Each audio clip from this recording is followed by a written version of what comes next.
Hi friends, welcome to Indhu's kitchen.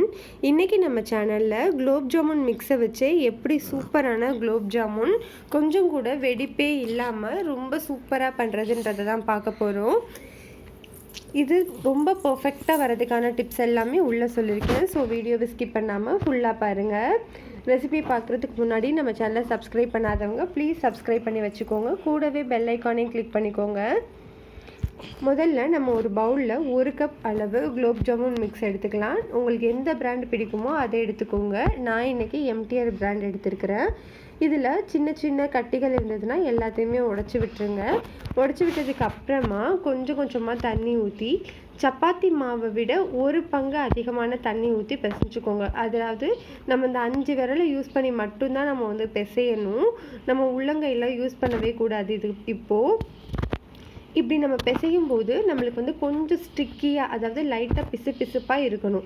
அதுதான் பர்ஃபெக்டான consistency. ஏன்னா நம்ம கொஞ்ச நேரம் ஊற வைப்போம் இல்லையா, ஊற வைக்கும்போது கரெக்டாக சப்பாத்தி மாவு பதத்துக்கு வந்துடும்.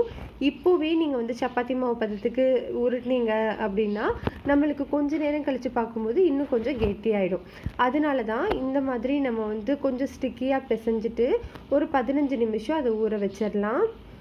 மாவு ஊறிட்டுருக்கிற டைமில் ஒரு பேனில் 2 கப் அளவு சுகர் எடுத்துக்கலாம், 2 கப் அளவு தண்ணி எடுத்துக்கலாம். ரெண்டையுமே நல்லா கொதிக்க வைக்கணும். இது கொதிச்சிட்ருக்கும் போதே 2 ஏலக்காயை தட்டிட்டு சேர்த்துக்க போகிறோம். அது எதுக்காக அப்படின்னா நல்ல வாசனையாக இருக்கும். இல்லை உங்களுக்கு ரோஸ் எசன்ஸ் வாசனை பிடிக்கும் அப்படின்னா அதில் ஒரு 1/2 ஸ்பூன் பாகு ரெடி பண்ணதுக்கு அப்புறமா நீங்கள் ஊற்றிக்கலாம். இப்போது நல்லா இது கொதிக்கணும். அதாவது இதுக்கு கம்பி பதம்லாம் எதுவுமே கிடையாது.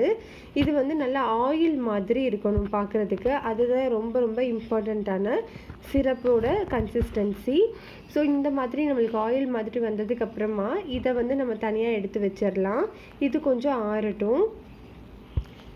இப்போது 15 நிமிஷம் ஆயிடுச்சு. நம்ம ஓப்பன் பண்ணி பார்க்கலாம்.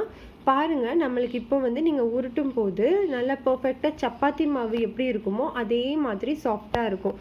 அதுதான் கன்சிஸ்டன்சி. நீங்கள் கொஞ்சம் தண்ணி அதிகமாக ஊற்றிட்டீங்க அப்படின்னா நம்மளுக்கு இந்த அளவுக்கு வராது. அதனால நீங்கள் தண்ணி மட்டும் கொஞ்சம் பார்த்து ஊற்றிக்கோங்க. சப்போஸ் அதிகமாகிடுச்சு அப்படின்னா கொஞ்சமாக மாவு போட்டுக்கோங்க. இப்போது இந்த மாதிரி கையில் நல்லா நெய் தடவிட்டு சின்ன சின்ன உருண்டைகளாக உள்ளங்கையில், அதாவது ரொம்ப ப்ரெஷர் போடாமல் உருட்டிக்கோங்க. ரொம்ப ப்ரெஷர் போட்டிங்கன்னா வெடிப்பு வரும். அதனால் ரொம்ப ப்ரெஷர் போடாமல் இந்த மாதிரி சின்ன சின்ன உருண்டைகளாக எல்லாத்தையுமே நம்ம உருட்டி எடுத்து வச்சுக்கலாம். இப்போது இதே மாதிரி நம்ம எல்லாத்தையுமே செஞ்சு எடுத்தாச்சு. இதை நம்ம இப்போ தனியாக வச்சுக்கலாம். ஒரு சின்ன கடாயில் எண்ணெய் ஊற்றி சூடுபடுத்திக்கலாம். எண்ணெயில் சூடாயிருச்சா அப்படின்னு பார்க்குறதுக்காக நம்ம கொஞ்சமாக அந்த குலோப் ஜாமுனை போடலாம். அது நீங்கள் போடும்போது அந்த மாவு கொஞ்சம் பொறுமையாக தான் எழும்பி வரணும். அதுதான் கரெக்டான கன்சிஸ்டன்சி. டக்குன்னு மேலே வந்துருச்சு அப்படின்னா நம்மளுக்கு எண்ணெய் ரொம்ப சூடாக இருக்குன்னு அர்த்தம். அப்போ போட்டிங்கன்னா மேலே எல்லாமே ஒரு மாதிரி கருகின மாதிரி ஆகிடும். அதனால் லோ ஃப்ளேம்லேயே வச்சு நம்ம இன்னொரு ரொம்ப ரொம்ப இம்பார்ட்டண்டான டிப்ஸ் என்ன அப்படின்னு பார்த்தீங்கன்னா, கரண்டியே நம்ம யூஸ் பண்ணக்கூடாது. அது நல்லா வேகிற வரைக்கும் இந்த மாதிரி சின்ன பாத்திரத்தில் வச்சிங்கன்னா, நான் இப்போ செஞ்சு காட்டுற மாதிரி லைட்டாக அசைச்சு விட்டிங்கன்னா அதுவே ரோல் ஆகும். நம்மளுக்கு ஈவனாக வேகும். அதுவும் உங்களுக்கு கஷ்டமாக இருக்கும் அப்படின்னு நினச்சிங்கன்னா சின்ன ஸ்பூன் வச்சு அது மேலே ரொம்ப ப்ரெஷர் போடாமல் லைட்டாக தள்ளிவிடணும். அப்போ தான் கொஞ்சம் கூட வெடிப்பே வராமல் ஈவனாக வேகும். பாருங்க, நம்மளோட குலோப் ஜாமுனில் எந்த ஒரு வெடிப்புமே கிடையாது. ரொம்ப ரொம்ப பர்ஃபெக்டாக வந்திருக்குல்ல. இதே மாதிரி எல்லா சைடும் வேக வச்சுட்டு இது நம்ம எடுத்து வச்சிடலாம். இன்னொரு ரொம்ப இம்பார்ட்டண்ட்டான டிப்ஸ் என்ன அப்படின்னு பார்த்தீங்கன்னா, நம்ம ரெடி பண்ணி வச்சுருக்கிற சுகர் சிரப்பும் நம்மளுக்கு வார்மாக, அதாவது வெது வெதுப்பாக தான் இருக்கணும். அதே மாதிரி அந்த குலோப் ஜாமுனும் வெது வெதுப்பாக தான் இருக்கணும். ரெண்டில் எது அதிகமான சூடாக இருந்தாலும் வெடிப்பு வந்துடும். இதை அப்படியே மூடி வச்சு 2 மணி நேரம் ஊற வைக்கலாம்.